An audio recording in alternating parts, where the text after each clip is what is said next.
Haven't been a whole lot of nights like this year so far. What can you take from a game like this? One of the things I would say is we haven't been down three, kind of going into the third. Well, we haven't at all year, and I thought our guys came out and fought hard. That was one of the things I was interested to see in terms of the character of our group. Were we going to lay down, or were we going to come out and play?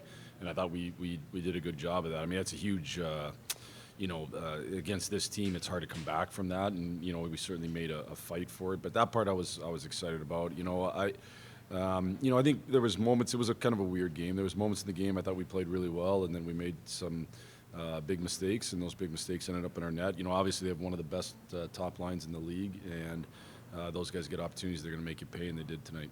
Talked this morning about how Spencer Knight had been, playing just so perfectly. I mean, everyone has a night like this once in a while, I suppose. For sure, Spencer's been great for us. He's going to continue to be real good for us.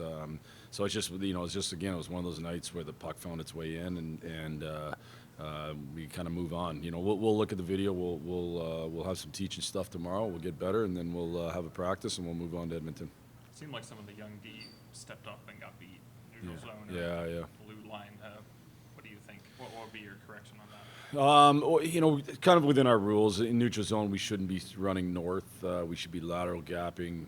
Part of what a defenseman has to do is kind of see with numbers, and certainly on the second goal, we didn't do that.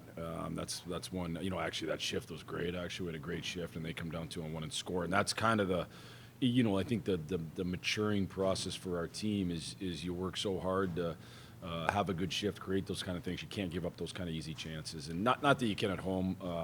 But you certainly can on the road. What up with Dickinson? We'll see. He'll be evaluated tomorrow, and I'll see where he's at tomorrow. But he's definitely questionable for our game in Edmonton. Is it a nagging thing that he's been dealing with? Yeah, nagging thing. So when you're down him and McKay, those are arguably your two best defensive forwards. How hard is that? Yeah, it's hard. They've been a line. If they were both in together. We would have tried to work to, even though it's on the road, to try to get them matched up against Scheifele's line, and they're not, they're obviously a big piece of the penalty kill. We gave one up quick on the penalty kill, but they're just really good players, So that is, we've got a lot of young talent, but you still need those guys that know how to kind of manage their shifts and go against other teams, really good players. So it'll be something we'll have to deal with. I'm hoping Mickey will be back by Saturday, but we'll see. Think of that Burakovsky goal? It is what I thought that line was pretty good, to be honest with you. I guess that would be the one thing I'd say. I thought from a skill standpoint they were good. I think they need to make sure they each get to the net, so that's an important piece of it. But I think as a line I thought they were good.